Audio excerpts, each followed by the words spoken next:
Good morning, everyone, and welcome to the special 200th anniversary presentation by the North Brookfield Historical Society on Oliver Ward, the pioneer of North Brookfield's shoe industry. My name is Linda Grace. We're thrilled to have you with us here today. I'd like to start off and thank the Dream Team, who managed last night in 4 hours to move the museum from my garage to the school and for setting up today's presentation here in the auditorium. Skip Carlson, Trish Miller, Lena Gerton, my mom and dad, Carol and Pete Perry, my Aunt Diane and cousin Brianna, Jim and Sam Buzzell, and our extremely patient technology wizard, Mike Tillotson. Peter Shipman and his building and maintenance crew, Historical Society Director George Scott, our president Brandon Averin, and my personal favorite, my husband Lou Grace. A special thanks to elementary school principal Jim Graham for our outstanding accommodations, and the third grade students of Mrs. Paolucci and Mrs. Lyons for their Shoes of the World exhibit. Before we get started, allow me to invite State Representative Ann Goby to say a few words. Please join me in welcoming her to the podium. Hello, it's good to see everyone. You know, being a former history teacher, it's so wonderful to read about things I never knew about before and to learn things about different communities. And what was kind of interesting, I'm going to be brief because I know that you got an awful lot to show coming up. And congratulations, first of all. Hasn't Linda and Jim, didn't they do a fantastic job, huh? I know there are a lot of people involved, but Dr. Gray said Linda's been up at like 2 o'clock for the past 3 months, which means that he's been up at 2 o'clock. So, but I was very happy to be invited to be here with you, and it's kind of interesting. I see some folks from Spencer here too, and you know, Spencer and North Brookfield, it's kind of interesting, sort of the parallel histories, because the two of the biggest benefactors in the town of Spencer were the Green and Prouty families. And they both got their start, as Oliver Ward did, in making shoes. And it's very interesting when you look at the history of communities and sort of the ebb and flows of the shoe industry is a complete mirror of the economic vitality of the towns that they were in. And a couple months back, I had an opportunity. Congressman Jim McGovern made his first trek over to Quabog Corporation. We had an opportunity to go through and talk to the people that were there. And we talked to some folks that said, you know, this started as a summer job and it became a career. And, you know, I know Kevin's here somewhere, but when you think about that, you know, when you give somebody a job, you're not just supporting that person, you're supporting that person's family, and that person in turn supports the entire community from the wages that they make. So it's so important. And I wore these boots for a reason. Because, you know, when you look at a pair of boots, and these are a little beat up and so forth, but it's kind of like how towns are sometimes, you know. Sometimes you look at a community and it may look old, it may look a little bit battered, but at the heart of it is the vibrancy of the soul, or in this case, the vibram soul. See? Pretty good, right? Okay. Enjoy. Thank you. All right. Thanks, Sam. Good job. Good job. See ya. Now, I want to tell you the idea and the driving force behind this presentation was Jim Buzzell. He's an amazing researcher and writer. And after publishing the 200th anniversary brochure this year, I received a really thoughtful email from Jim in early June. He liked the brochure, but there was not enough information on Oliver Ward, who he considered to be the most influential person in North Brookfield's early history. Now, I referred to what I knew about Oliver Ward. This paragraph from Temple's History of North Brookfield, and Jim had discovered 2 photographs from the Alfred Stoddard scrapbook in the Quabog Historical Society Museum. This is where we all began, but I can assure you that we've been on a fast-moving, exciting, and rewarding adventure since that time. We trust when you leave here today, you'll be proud and honored by Oliver Ward's choice to set up shop in North Brookfield in 1809. As for working on a research project with Jim Buzzell, if you see his name on your caller ID, I'd suggest you get a restraining order because your life is never going to be the same. Now, we have a number of special guests here today. We have Francis Rooney, a graduate of North Brookfield High School in 1939 and chairman of H.H. Brown in Greenwich, Connecticut. H.H. Brown had a factory here in North Brookfield between 1890 and 1932. We also have John Leonard, again, a member of the class of 1939 and a former senior vice president of Knapp Shoe Company in Brockton, Massachusetts. We have Herb Varnum, the past chairman and CEO of Quabog Corporation, and Kevin Donahue, the current chairman and CEO of Quabog Corporation. Today, Quabog remains the largest private employer after 96 years of continuous operation. Gentlemen, we're honored to have you with us here today.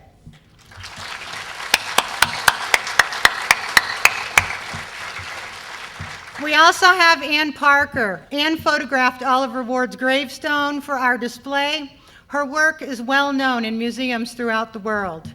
The Gertons and the Winters families, who allowed us to tread on their property repeatedly over the summer, and were always gracious in extending their hospitality throughout the process.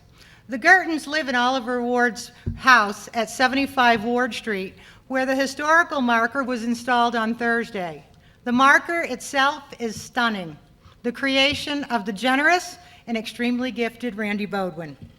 Beware, however, beware, if Randy enlists your help, he owes me 2 sets of clothing, 8 fingernails, and 12 Band-Aids.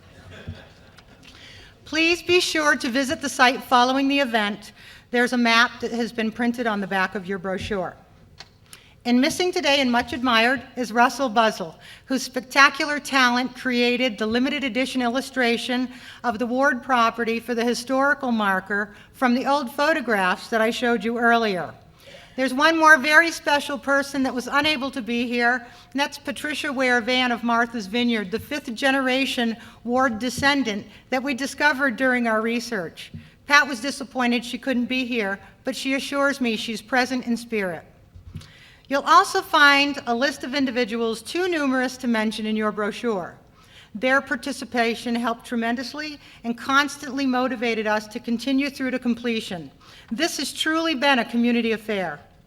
And finally, a special word of gratitude to the North Brookfield Savings Bank that sponsored all of our 200th anniversary activities this year.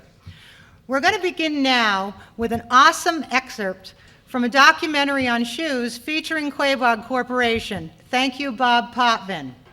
We want you to see how far we've come before taking you on our journey back in time. And following the video, Jim Buzzell will transport you to the early 1800s where it all began with the story of today's honoree, Mr. Oliver Ward. Thank you again for coming. Now sit back, relax, and enjoy.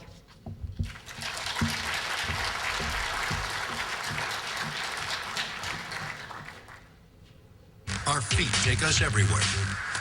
But through the ages, from size to size, it's shoes that propel us, protect us, and take us places we could never go without them. And this is a packet of fibers that could literally stop a bullet. Shoes may seem simple, but don't be fooled. They're incredibly complex in design and built with purpose. From heavy combat boots to the lightest track shoe in the world. We would not be where we are today without shoes. Shoes definitely change what humans are capable of.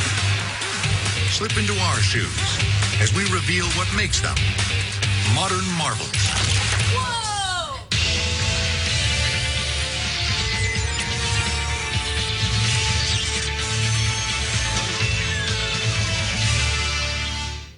Here's an amazing fact. In 2010, U.S. consumers purchased 2.27 billion pairs of shoes. That's 7 pairs for every person. And the number 1 selling sizes for men and women? For men, it's a 10.5. Women, size 8. Obviously, shoes are a big part of our lives. Bigger than most of us ever realize. The foot is really our interaction with our world. It's what contacts the world and interacts with it. The average person takes about 7,000 steps per day. And in all the environments where we live and work, we depend on shoes. But there's one place where the right shoe may matter most of all. In combat. A fact our soldiers know all too well. In the early 2000s, when troops first went to Afghanistan, Complaints spread about boots wearing out within a few months. Although the conventional U.S. Army desert boots held up well in the Gulf War, in Afghanistan, they were falling apart.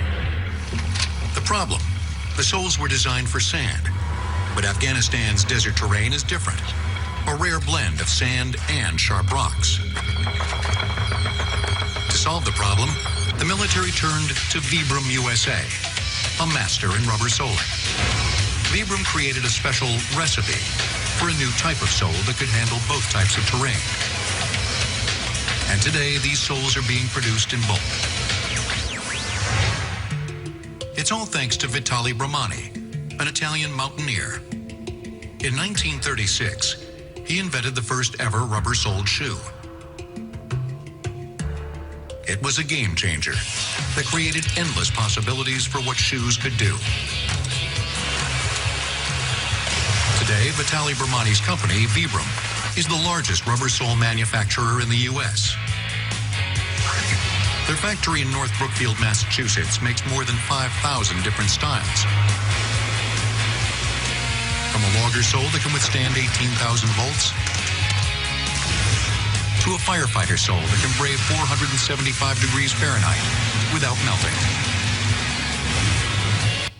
Soles keep Bill Ells on his toes. It's a very complex process.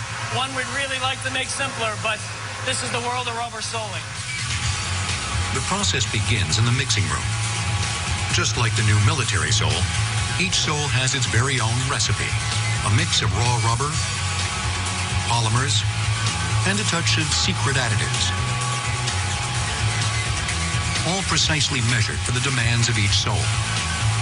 Every batch makes about 500 soles. The ingredients are dumped into a massive computer-controlled mixing machine, preheated to about 300 degrees Fahrenheit. Using a 17,000 horsepower motor with 2 sets of teeth, it mixes each batch in about 6 minutes. It's got a chamber in there, and it's just mashing these two things together. Once mixed, the rubber drops down onto heavy gauge steel rolls. Like a dough roller on steroids, it continues to blend the ingredients until everything is evenly dispersed. We can't have a batch that's got a little bit of this and a little bit of that. It needs to be even throughout the whole batch. From there, the mixture moves to a modified gear pump, which shapes the rubber into rectangles, called preforms. Preforms are the soles in raw form. Inside the machine, sheets of rubber meet a rotating screw. The screw cuts up the rubber, which fills the void around it. Then, gears, using 20,000 pounds of pressure, force the material through an opening in the shape of the desired preform. Not only does every preform have its own size, but if it's a 7 wide or a 7 narrow, that's got its own preform. So you can just do the multiplication. To become an outsole, every preform is first pre-cooked in an industrial microwave. Then it's placed in a mold and enters an oven press where it cooks at 375 degrees. 10 minutes later, and hot off the press, one of the U.S. military's latest and greatest soles for Afghanistan.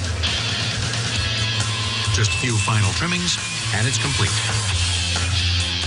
The shoe I'm holding in my hand is one of the very first production shoes, only made about 10 days ago. Specially designed for traction and durability. Within weeks, these soles will be on the feet of U.S. soldiers in Afghanistan. Today, Vibram produces soles for just about every job, from different varieties of combat boots to specialized work boots for hundreds of demanding occupations.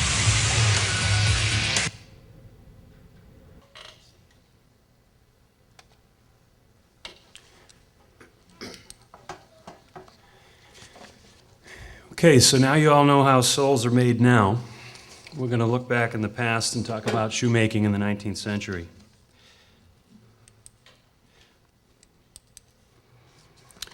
This has been a great year for fans of local history.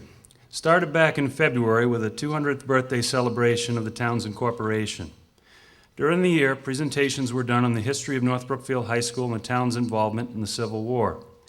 Those who attended Jean Kai's bus tour on the day of the anniversary parade learned about the early days of Irish and French Canadian immigrants. Elizabeth Hill came back from the dead to tell her story. Video presentations were shown on local cable access, covering such subjects as Connie Mack, the Duncan Block, Reverend Thomas Snell, George M. Cohen, and the attack on Brookfield in King Philip's War.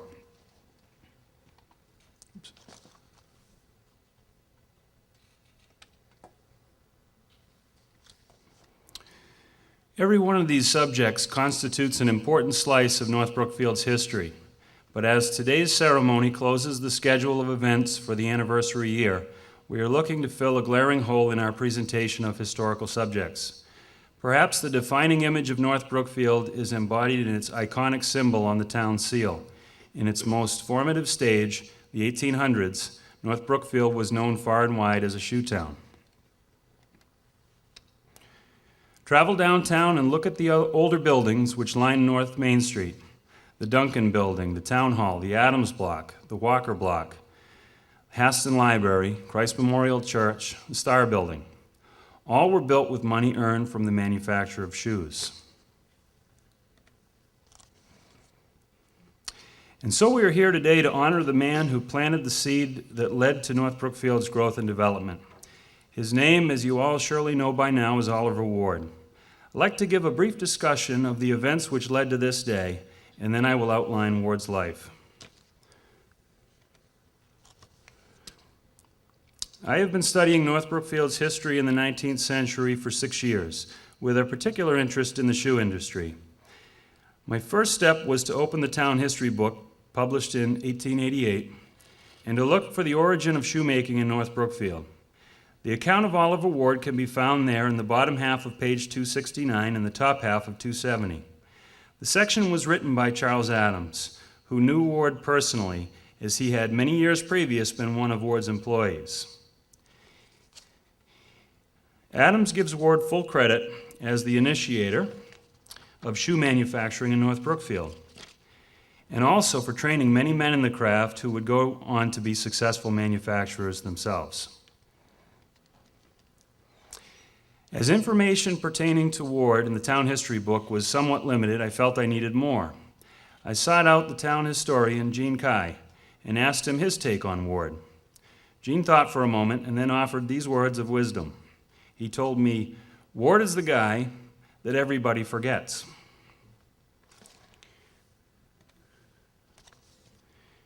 He went on to explain the reason for this, that the Batchelor factory, which was located on the site of the present Quabog Corporation, dominates all historical discussion of shoe manufacture in North Brookfield, to an extent that Ward, along with all other manufactories in town, become afterthoughts. Consider that history describes the Batchelor factory as the largest shoe manufactory in the United States for the latter half of the 19th century, and that for a time the majority of North Brookfield's populace worked within its walls. Those interested in the history of the town railroad cannot help but escape learning the fact that the railroad was built because the Batchelor factory needed it to stay viable, and that it would not have been built if not for the factory.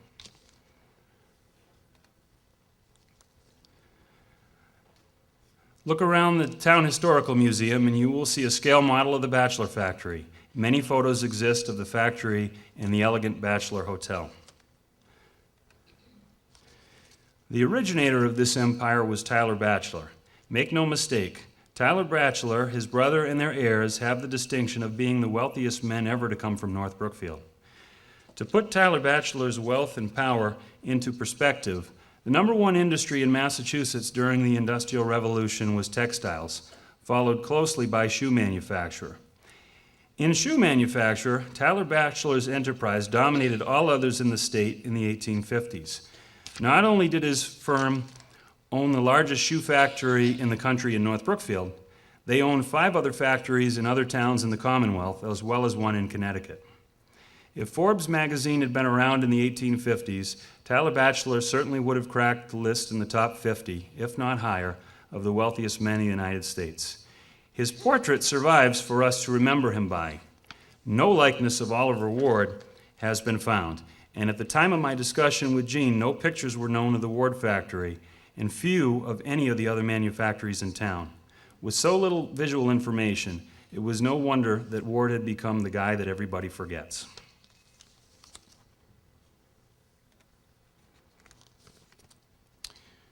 Okay. From a quick study of 19th century maps, I had identified Ward's house, which is this one. But I could not find his factory, and Gene did not know either.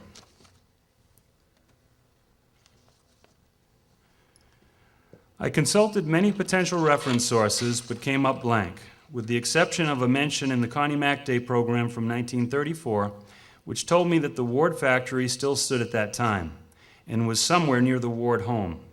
Frustrated by a lack of evidence of the location of the factory, and seemingly at a dead end, I did what Gene told me so many had done before.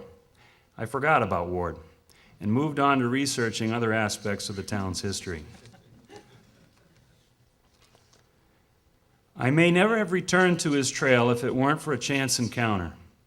I was sitting in the Quabog Historical Museum last fall with Bill Jenkins and Jeff Fisk, looking for material pertaining to Elizabeth Hill in a box from the back shelves of the museum labeled North Brookfield, when I pulled out an old photo album which originally belonged to Alfred Stoddard.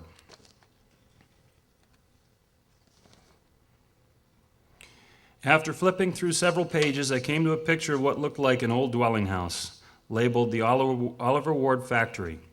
Here in front of me was a photograph of the very structure I had been up to that time sure that I would never see an image of, nor be able to locate with any certainty. Another photo in Stoddard's album was of Ward's home, with a portion of the factory in the background showing its location relative to the house. Months went by, and in May I picked up a copy of Linda Grace's excellent town historical booklet. The booklet is chock full of great information, much of which I was not previously aware, and will be a valuable resource for anyone interested in local history. In the back of Grace's book is a map for self-guided walking and driving tours, with descriptions and helpful information provided for each site.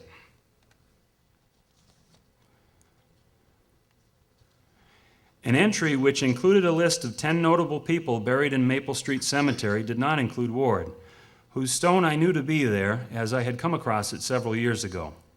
Her walking tour landmarks included the Batchelor factory, but there were no other shoe factories marked. These omissions did not cause me to think critically of Linda's terrific publication, but rather it was exemplary of a common thread, that Ward and other North Brookfield manufacturers have been lost to history. So let's now examine Ward's life and perhaps make a case of why he should never again be the forgotten shoe manufacturer.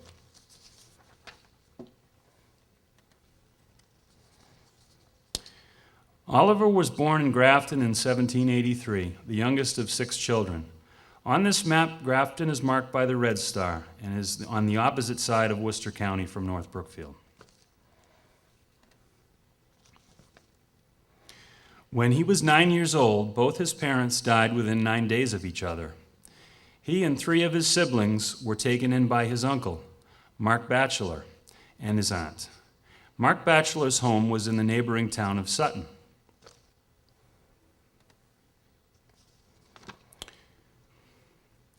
Losing both of his parents when he was just 9 years old must have led to some degree of depression in young Oliver. What better way to help overcome his sorrow than to welcome a new baby into the world? In December of the same year Oliver moved to Sutton to live with his aunt and uncle, a baby cousin was born. The baby's name was Tyler Batchelor, and his father Ezra's home was located near Mark Batchelor's house in the northeast corner of Sutton. Likely not more than 1 or 2 miles from Oliver's new home, Oliver would have seen Tyler at church every Sunday, and it would have been easy for the cousins' families to visit each other's homes, and for Oliver to develop an attachment to Tyler and watch the progress of his growth.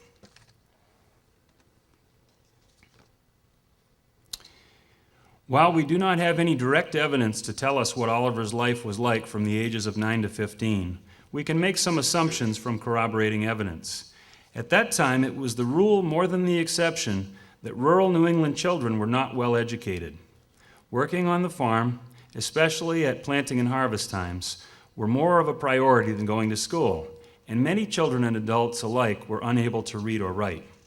This was not the case with the bachelors of Sutton. As a look at the rosters of school teachers throughout the late 1700s and early 1800s reveals several bachelors taught in the district in which Oliver lived. In fact, his uncle Mark Batchelor served as school teacher for 1 year.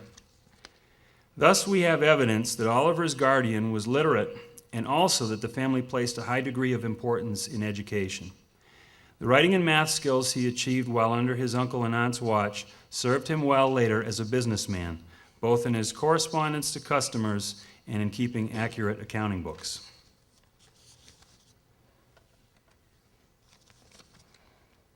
Sometime between 1800 and 1804, Oliver returned to Grafton, this time to learn the trade of tanning leather.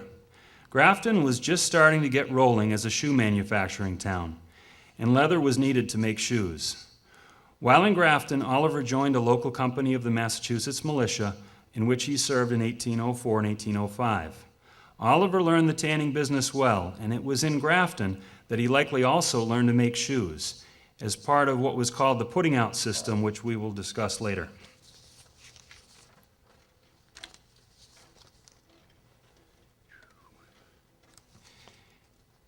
In 1809, at the age of 26, Oliver moved to North Brookfield. Linda and I are very glad he did, or else we would have nothing to talk about today. However, at the outset of this project, we asked ourselves, why did he move to North Brookfield? Upon initial inspection, it seems if he wanted to be a tanner or a shoemaker, Grafton looked like a very good place to stay. The information we have uncovered from our research seems to have provided answers to the question of why he chose to move here, and I will list 3 of them now. I have to apologize for this slide. I just realized looking at it that the arrow points at West Brookfield and not North Brookfield. I'm gonna blame my son for that one.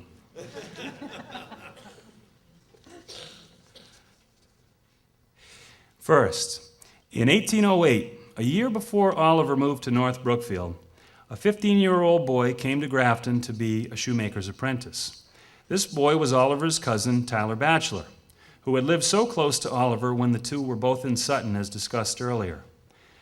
Tyler's father had moved his family from Sutton to North Brookfield in 1802, and 6 years later, in 1808, he had sent young Tyler to Grafton to learn a trade.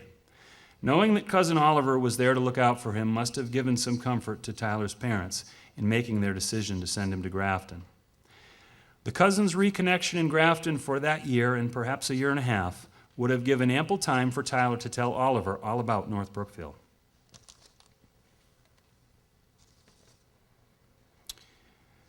Second, remember that the era we are talking about that corresponds with Oliver's life was a period of strict religion, and no one was exempt from the moral standards of the day. Well, let's just say that in 1808, Oliver perhaps stepped over a boundary he shouldn't have and got his girlfriend in trouble. In February of 1809, he married Betsy Phillips of Grafton, and 3 months later, their son Joseph was born. Pregnancy before marriage causes few to bat an eyelash in our current society, but in 1809, this was the sort of thing that could have ostracized Oliver from a portion of Grafton's local townsfolk and hampered his prospects at starting his own business. He may have been looking to get far away from Grafton, and his cousin Tyler's hometown in North Brookfield may suddenly have looked awfully appealing.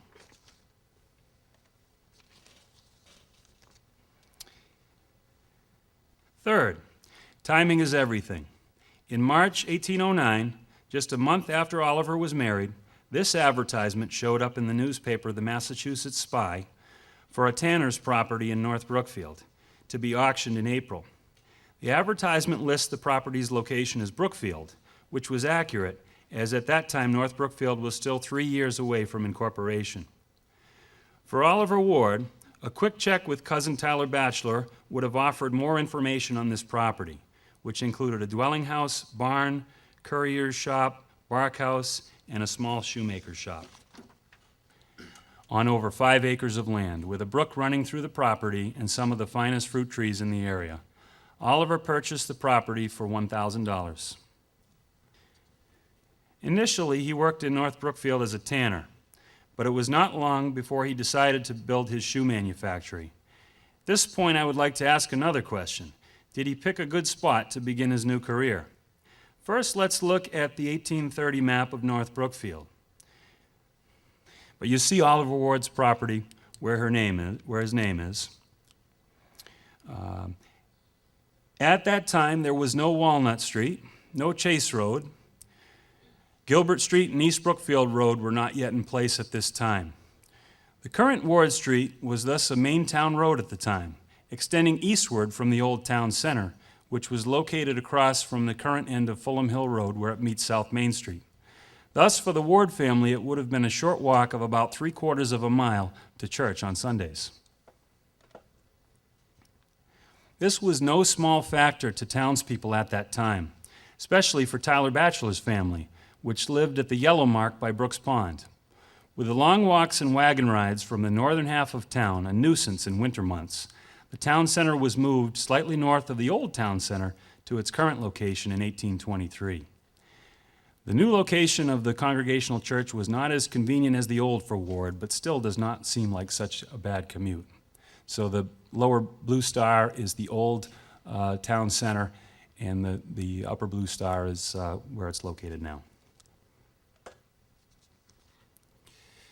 Here's the drawing of Oliver Ward's home and factory, which is featured on our historical marker and was put in place at the home site this week. After talking about Ward's short commute to church, how about his commute to work? With gas prices over $3.80 per gallon, wouldn't we all like to have this commute? No need to bag a lunch either, with home cooking just a few steps away. So it seems so far that Oliver made a smart choice in his location for home and factory, right? Well, let's consider another factor. How about the logistics of running a shoe factory in North Brookfield at this time? 3 words come to mind: location, location, and location. If Oliver was already planning to build a shoe factory when he first bought the property, I think perhaps he did not think thoroughly upon the problems which might arise due to location. First of all, I mentioned earlier that the shoe manufacturers in Grafton relied heavily on area farmers to whom leather was put out for piecework and then returned to the factory to be finished.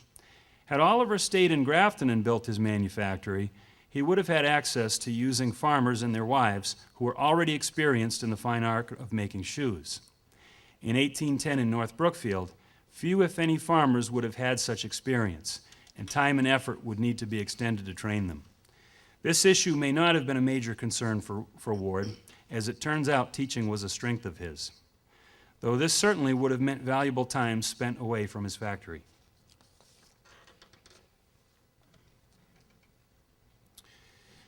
Second issue of concern for his factory being in North Brookfield was transportation. Here is a map of Massachusetts with markings for some of the major shoe manufacturing towns in 1810. The mark to the left is North Brookfield, the next star to the right is Grafton, and the red stars from top to bottom are Haverhill, Lynn, and Brockton. The yellow star is Boston, which was not a shoemaking town, but was the center of exportation for shoes to other parts of the country. In those days, if you wanted to have a successful shoe manufacturing operation, you had to do your business through Boston. So I ask you, looking at this map, which shoe towns had an advantage in getting to Boston? If Ward were running his factory now, he could throw his shoes in a box truck, jump on the pike, and be in Boston in an hour and a half. He did not have that option, and there was good reason that there were no other shoe towns west of Grafton. It made too much sense for shoe factories to be within reasonable distance from Boston.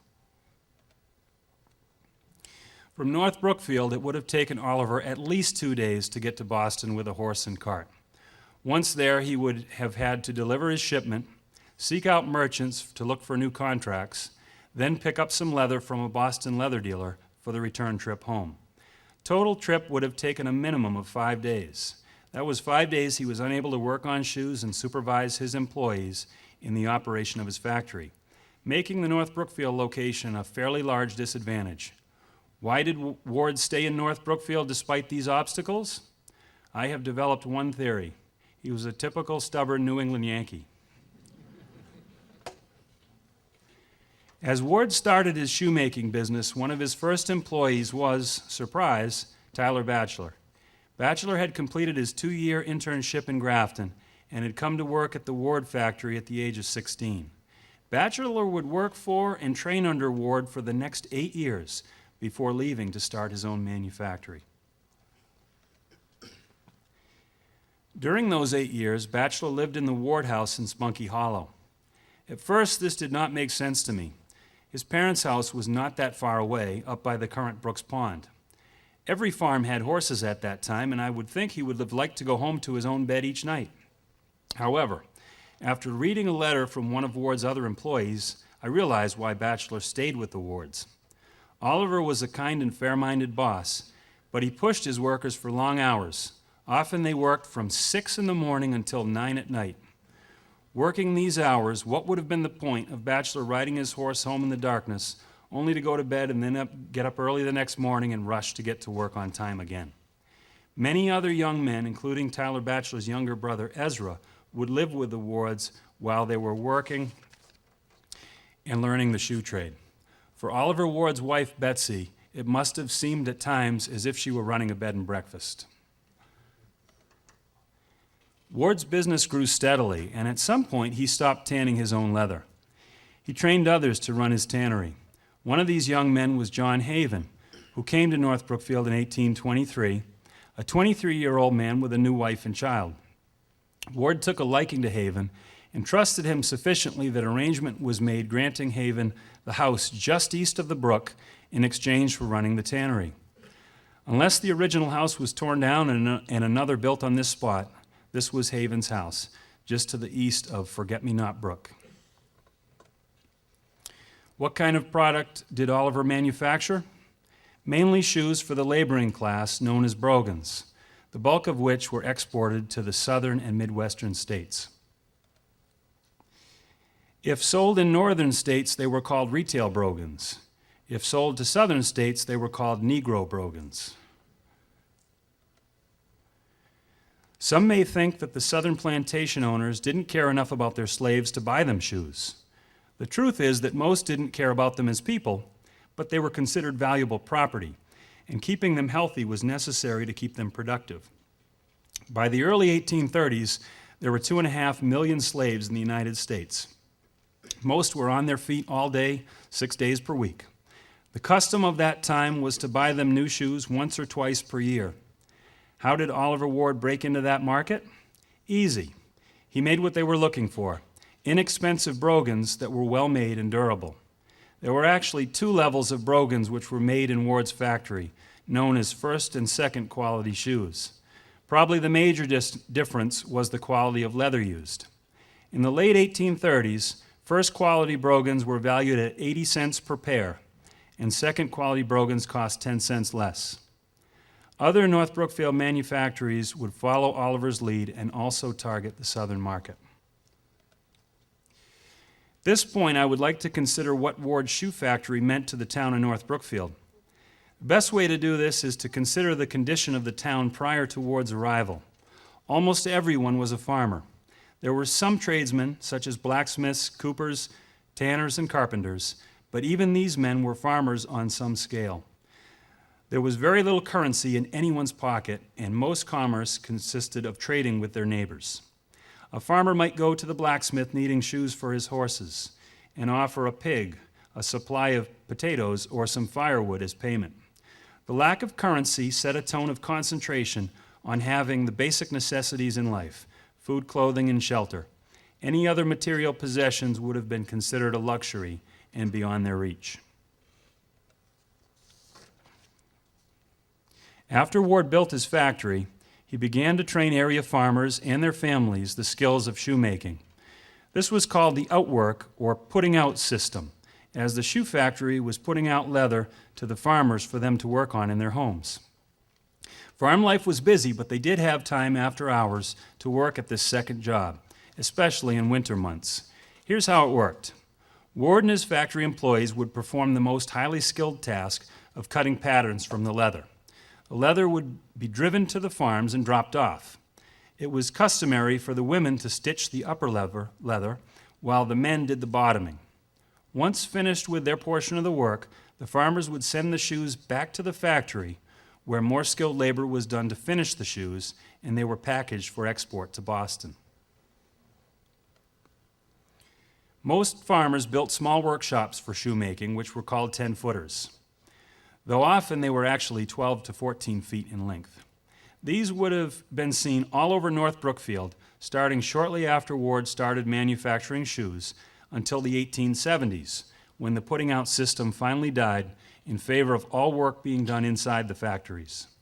There are surviving 10-footers throughout Massachusetts. Sometimes you just have to know what you're looking for. I have some examples here, such as this one located in West Brookfield on Central Street. Many 10-footers are no longer freestanding, such as this one on Eyre Street in North Brookfield, which was moved from its foundation and connected to the house. Upon recent renovations, shoe tools were found in the walls. If you keep an eye out as you drive through town, you will see plenty of structures which, though we can't say for sure, very possibly could have been 10-footers reconfigured into the architecture of their homes. So what did this act of moonlighting do for the farmers of North Brookfield? Suddenly they had pockets full of money, which meant disposable income. And instead of just focusing on the basics of food, clothing, and shelter, they had real purchasing power. All of a sudden, they could afford a fresh coat of paint for their homes, updated farm tools, fancy furniture, and more. This influx of wealth led to an influx of general stores, with plenty of goods to be purchased. And Reverend Snell could expect to see a little more in the collection plate at Sunday services in the Congregational Church. Oops. Another ultimate consequence of their new lifestyles was that word got outside of town as to how well the farmers of North Brookfield were living. This spurned a growth in population which would not subside until the first decade of the 20th century. At first, outwork was done almost exclusively by North Brookfield farmers, but by the mid to late 1830s, records show Oliver Ward was sending out leather to farms in towns such as Brookfield, Spencer, Sturbridge, Brimfield, Charlton, New Braintree, Barry, Warren, and Wales. Not only did other towns' farmers benefit from outwork, but general shoemaking knowledge, which spread from Ward's little factory, allowed manufactories to eventually spring up in Brookfield, West Brookfield, and Spencer. Statistics from 1832 show that Oliver Ward's factory was making over 65,000 pair of shoes per year, which works out to an average of 1,250 pair per week. Factories were in operation 6 days per week at that time, yielding an average production of 208 pair of shoes per day. The 1830s were a period in which shoes were made exclusively by hand tools, as machines would not begin to appear until the next decade. Shoemaking, as I have described, was a team effort, shared between factory workers and farmers. However, to put in perspective the manpower needed to produce Oliver Ward's output in 1832, I will use a reference point of one well-trained shoemaker, using tools and methods of that time period, working quickly and making shoes from start to finish. He could make at most 6 to 8 pair in one day.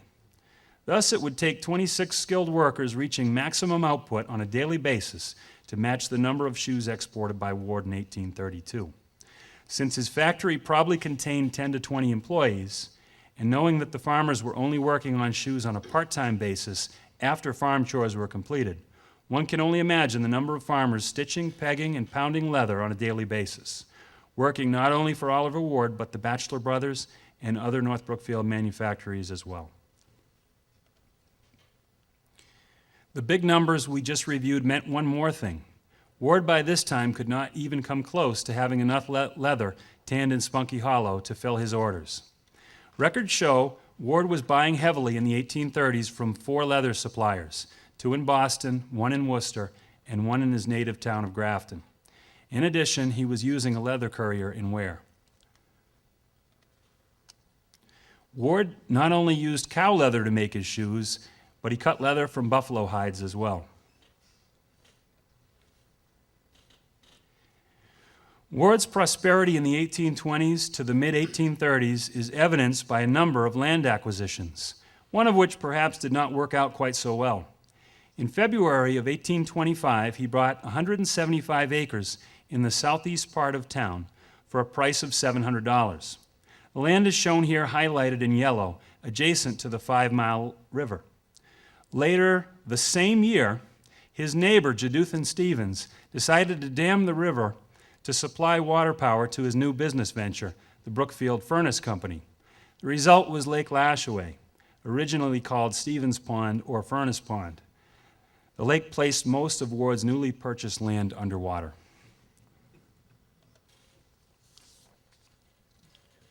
The Lashaway property notwithstanding, Oliver Ward and his family were doing very well in the mid-1830s. In fact, statistics from 1836 show all North Brookfield manufactories were doing well. In that year, the town produced over 559,000 pair of shoes and boots. This slide shows how North Brookfield's production compared to other Worcester County towns. If you can't read from the back, from left to right, the first town is Grafton, followed by North Brookfield, then Brookfield, Worcester, Sturbridge, and Spencer.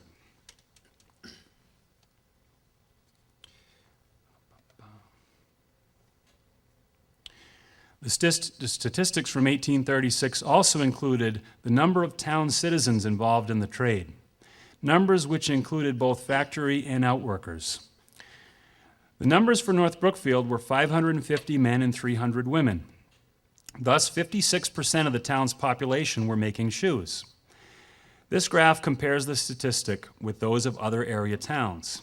At this point, North Brookfield was second in the entire state to Haverhill in this regard.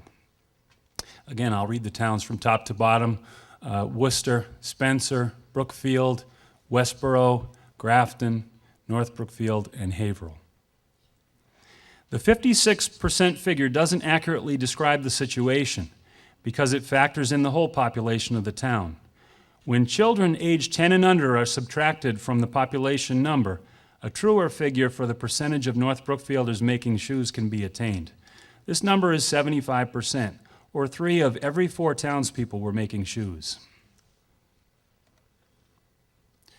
The manufacturers of North Brookfield received a welcome relief to their prior travel burdens with the opening in 1835 of the Boston and Worcester Railroad.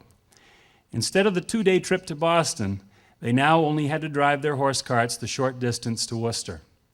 The train shown in this picture depicts what the actual engine looked like upon the opening of the Boston and Worcester line in 1835, though the cars in this picture were not freight but passenger cars. Beginning in 1839, the line would extend through the Brookfields and to Springfield, making Ward's transport of shoes and leather even shorter. Flying high in 1836, a self-made man who had made such a positive impact on the town of North Brookfield, I sure would like to be able to tell you that Oliver Ward remained successful, retired a wealthy man, and lived out his last years in comfort and peace. But as so many human interest historical stories seem to go, Oliver's life underwent a downhill spiral after 1836. Let's examine what led to his downfall. Actually, we can point the finger at one man. You may even have his picture in your pocket right now. Here he is, President Andrew Jackson. Jackson won the presidential election in 1828, and most of his 8 years in office saw good economic times throughout the nation. However, one of his policies made northern businessmen nervous. Jackson did not favor continuance of the National Bank and was determined to close it. Jackson, who was not that popular to begin with in Massachusetts, as he had defeated home state favorite John Quincy Adams for the presidency, lost even more favor in the Bay State with his stance on banking. In 1832, his re-election year, he received only 20% of the vote in Massachusetts and not a single vote in North Brookfield. He won re-election anyway and continued his assault on the National Bank, which he did effectively shut down, distributing the country's money in state banks instead. In 1834, concerned citizens from all over Worcester County congregated at the Worcester Town Hall to make resolutions on their feelings on this situation and to sign a petition. Here are two of these resolves. The first of which commented on great pecuniary distress existing in all classes of the business population of this county, and that unless checked by the application of some immediate remedy, which meant reinstitution of the National Bank, they anticipated consequences injurious in an unparalleled degree to our great agricultural, manufacturing, and mechanical interests, and disastrous to the whole mass of efficient labor. The second resolution laid blame on the attitude assumed by the President of the United States towards the United States Bank, and by his unnecessary removal of the public treasure from that institution. The consequences of which has been a general derangement of the currency of the country and a universal distrust of the credit of the community. I cannot tell you how many men from other towns attended this meeting in Worcester, but 101 North Brookfield men were present and signed the petition, which was sent to the U.S. Congress in Washington. Among those who signed the petition were Tyler and Ezra Batchelor, as well as Oliver Ward. The petition fell on deaf ears. Jackson was as stubborn as they come, and the National Bank remained closed. Now stop me if you've heard this scenario before. Many of those state banks to whom the money was redistributed were liberal, and some would say downright careless in their loaning practices, granting loans to many land speculators and startup businesses who did not have sufficient collateral to guarantee repayment. When the bottom fell out, which happened in early 1837, poorly run as well as sound businesses throughout the country were forced into bankruptcy, and the Panic of 1837, which was essentially a depression, had begun. In North Brookfield, all shoe factories failed except one, and that one would succumb to the panic a few years later. These notices were posted in the Worcester newspaper, the Massachusetts Spy, in April 1837. Some of the factories were able to survive and eventually pay off their debts. Those with the greatest likelihood of survival were the older firms who had developed trusting relationships with long-standing customers. Oliver Ward's business fit this description and may well have been able to survive this depression, except for one problem. In 1839, he died of tuberculosis at age 55.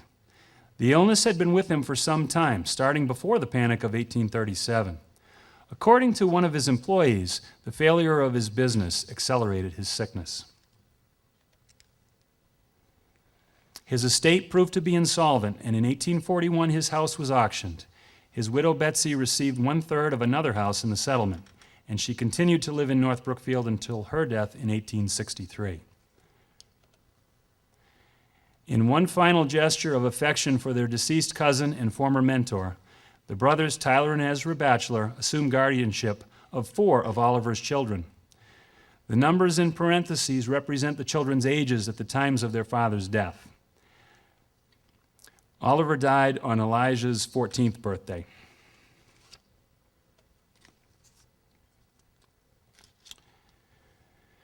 What legacy did Oliver Ward leave? Well, in 1850, when machinery had been brought into shoe factories, allowing further increased production, there were 3 large manufactories in North Brookfield. These factories combined to produce 550,000 pairs of shoes and boots, while employing over 600 people within their factory walls. The total combined value of this product was over $400,000. We have already discussed the Batchelor factory. The other 2 are shown here in this slide. All 3 manufactories were run by former Ward trainees. As sort of a side note, Smith's factory, which most recently housed the VFW, was torn down this year, leaving just 2 buildings in town that I know of that still stand and from the exterior look like they did when they functioned as shoe manufactories. The bottom building on Summer Street is not one of those buildings. The Edmonds, Duncan, and Hurlbut factory was consumed by fire in 1871. Factory you see here was rebuilt, but never again functioned as a shoe factory. This slide shows the comparative shoe and boot production of area towns in 1860.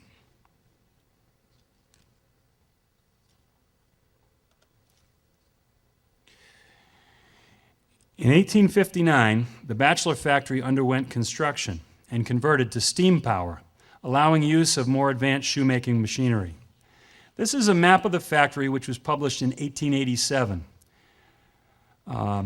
You can see Grove Street labeled as a reference point. School Street would be to the right on this picture and North Main Street at the bottom. The boilers, which are the dark lined rectangle in there, were positioned in the rear of the buildings. In order to have steam power, both a fuel source and large quantities of water were needed. Above those boilers, if you can read it, is the coal house, where they stored coal for the fuel source. And there are two containers close to those boilers for water. The main tank capable of holding 150,000 gallons, and the reserve tank 17,500 gallons. The wheel pit for the large flywheel was to the right of the boilers. Specialization by this time had reached a point where the factory hands were each working continuously on one operation in the chain of shoemaking tasks. Thus, the factory was divided into departments such as cutting, heeling, crimping, treeing, etc.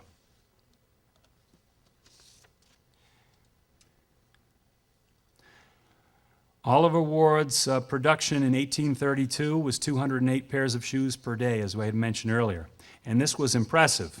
But by 1891, the Batchelor factory was making 7,000 pair per day, prompting another shoemaker, a Lynn shoemaker and historian, to announce that the Batchelor factory was the largest shoe factory in the world at this time. The industry had attracted two waves of immigrants to North Brookfield. The Irish wave came mainly in the 1850s and 1860s. A look at the population of 1860 reveals that almost 1/4 of the town's population was Irish at that time. French Canadians came in bulk later, and in 1895, North Brookfield was listed as one of just 36 towns in the state of Massachusetts to have at least 1,000 French Canadian citizens.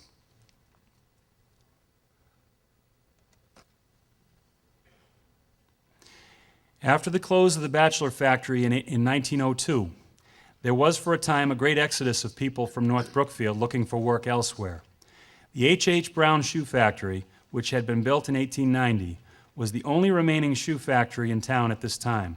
It was located further down and on the same side of School Street from the current town police station, across from the current North Brookfield Pizza Shop. In 1896, it housed over 200 employees and was still operating on steam power. The opening of the Quabog Rubber Company in 1816, on the same premises as the Batchelor factory, helped bring factory workers back to North Brookfield. Here we see another map of the Quabog Corporation in 1829, which is similar to that of the Batchelor factory from 1887. With the factory no longer dependent on steam power, the coal shed once used by the Batchelor factory has been torn down, and the wheel pit where the flywheel once turned was now empty. This is a picture of Jimmy Stewart in the movie It's a Wonderful Life.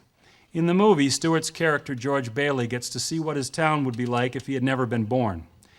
He learns that his life had a great impact on his town of Bedford Falls. Unlike Hollywood, it is purely speculative to assess what North Brookfield would be like today had Oliver Ward never been born. But we can look at the question anyway. Had Oliver Ward not been born, I'm not sure the shoe industry ever would have come to North Brookfield. Would Tyler Batchelor have started his own factory here? Remember, he left his apprenticeship in Grafton after just 2 years, and only because Ward was starting his factory in North Brookfield. Had there been no factory in North Brookfield, Batchelor might well have stayed another 6 to 8 years in Grafton to thoroughly learn the art of shoe manufacture. Remember our map of shoe towns and their distance from Boston. Once comfortable after 8 to 10 years in living in Grafton, it is reasonable to assume Batchelor may have made a more practical decision than moving to North Brookfield. and instead stayed in Grafton, or at least chosen some town closer to Boston to start his own factory. This would have been the more surefire recipe for success. Without Ward and Batchelor, it is difficult to imagine who could have taken such a bold step to start a factory here and to take on such a task as training local farmers and their wives. Even if Batchelor had come back to North Brookfield and started a shoe factory, would he have had the same success? For it was Ward who opened up the southern market to the North Brookfield shoe manufacturers, and it was earnings from this market that propelled North Brookfield's shoe industry so quickly at a critical time of development during the early phase of the Industrial Revolution. Look at the current populations of the 4 towns of the Brookfields. Did you ever ask yourself why North Brookfield has the largest population of these towns, and why it is the only one that can support its own high school?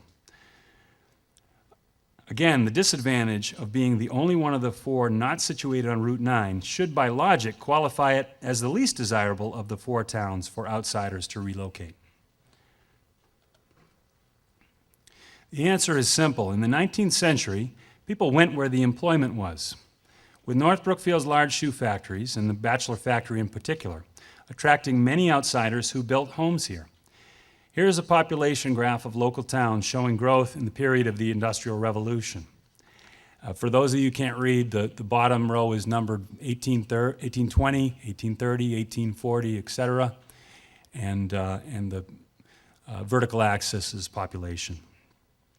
North Brookfield is shown in orange, and we can see a steady growth until a slight decline between 1880 and 1890. Spencer's population is represented in dark blue, and we can see that in 1860 that North Brookfield and Spencer were about the same size. I could not continue Spencer's population on this graph beyond 1870, as it took off and would have gone somewhere up near the ceiling.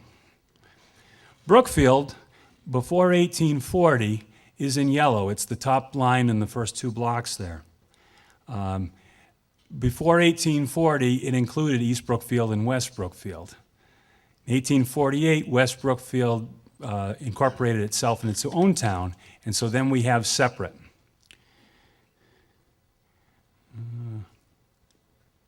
After 1850, Brookfield's involvement in shoe manufacture caused it to show a steady growth in population. West Brookfield's growth, which is the purple one, was not as pronounced, as it did not get into shoemaking as heavily as North Brookfield and Brookfield. The towns of Oakham and New Braintree, which are on the bottom, did not get involved in the Industrial Revolution to any degree, and as a result remained farming communities, with an actual decline in population throughout the century. From this growth, we have at this time more dwelling houses in North Brookfield than the other towns of the Brookfields, which accounts for the population comparison. Without Oliver Ward, there may have been no shoe industry here, and our children may be hopping onto buses to take them to another town for high school, and adults may be traveling to a larger town to find a grocery store for shopping. Had North Brookfield not gotten itself into the rat race of the Industrial Revolution, my guess is that it would now more closely resemble a more sparsely populated community such as New Braintree, rather than taking the shape of the town as we currently know it. And that concludes the program. Thank you very much for coming.